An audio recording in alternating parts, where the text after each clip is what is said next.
বনি ইসরাইলের একজন যুবক ছিল যার নাম হচ্ছে কিফিল। এই যুবকের দৈনন্দিন সঙ্গী ছিল নিত্য নতুন নারী এবং মদ। সে প্রত্যেকটা দিন নতুন নতুন মেয়ে নিয়ে আসতো আর মদ খেয়ে আড্ডাবাজি করত। তো এইরকম করতে করতে একদিন এক মেয়েকে ৬০ দিনারের বিনিময়ে তার রুমের ভিতরে নিয়ে এসেছে। তো ওই কিফিল নামক যুবক যখন তার ঘরের দরজা বন্ধ করেছে, এবার সে শুনতে পেল ওই মেয়েটা আস্তে আস্তে কান্না শুরু করে দিয়েছে। এবার ওই কিফিল নামক যুবক বলল, তুমি কান্না করছো কেন? আমি তো তোমাকে জোর করে নিয়ে আসি নাই, আমি তো তোমাকে ৬০ দিনার দিয়েছি।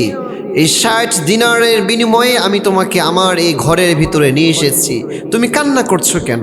এবার ওই যুবতী মেয়ে বলছে, ভাই কিফিল, আমি আসলে এই পেশায় কোনো পতিতা নয়, আমি হচ্ছে একজন গরিব ঘরের মেয়ে। আমি জাস্ট দরিদ্রতার কারণে আজকে পতিতা হতে বাধ্য হয়েছি। আমার ঘরের ভিতরে কোনো খাবার নাই, বাবার জন্য যে ওষুধ কিনবো, ওষুধ কেনার কোনো টাকা নাই, আমি কি করব? বাধ্য হয়ে আমাকে এই রাস্তা বেছে নিতে হয়েছে। তো ওই যুবক যখন এই কথা শুনল, যুবকেরও এবার হৃদয়ের মধ্যে মায়া কাজ করলো। এবার ওই যুবক বলল, প্রিয় বোন আমার, আমি আমার এই জীবনে অনেক মেয়ের সাথে আমি জেনা করেছি, অনেক মেয়ের সাথে খারাপ কাজ করেছি, বাট কোনোদিন আমার মনের ভিতরে এই কথাটা কোনোভাবেই জেগে উঠে নেই। আজকে তোমার এই কথার কারণে আমার মনটা পরিবর্তন হয়ে গিয়েছে।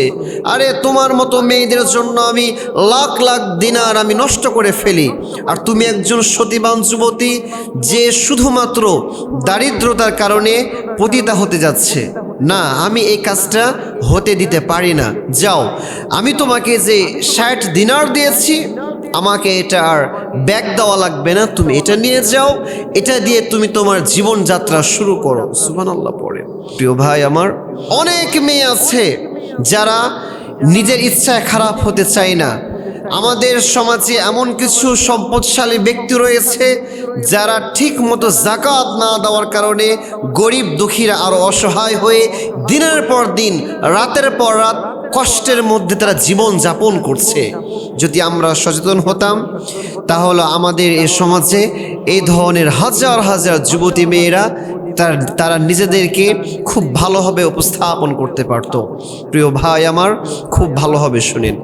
এরপরে ওই যুবক যখন ওই মেয়েটার এই কথাগুলো শুনল, ওই যুবক এবার মনে মনে তওবা করলো।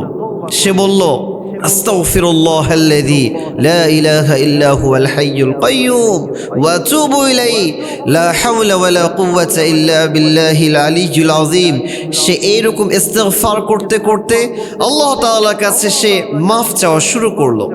একটা পর্যায়ে সে আল্লাহ তাআলার কাছে কান্নাকাটি করতে করতে করতে করতে ব্যাস রাত্রিবেলা ঘুমিয়ে গেল। পরের দিন হঠাৎ করে তার মৃত্যু হয়ে গেল।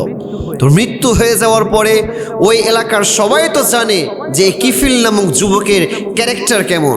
সে প্রতিটা দিন, প্রতিটা রাত সে নিত্য নতুন মেয়েদের সাথে যাপন করত।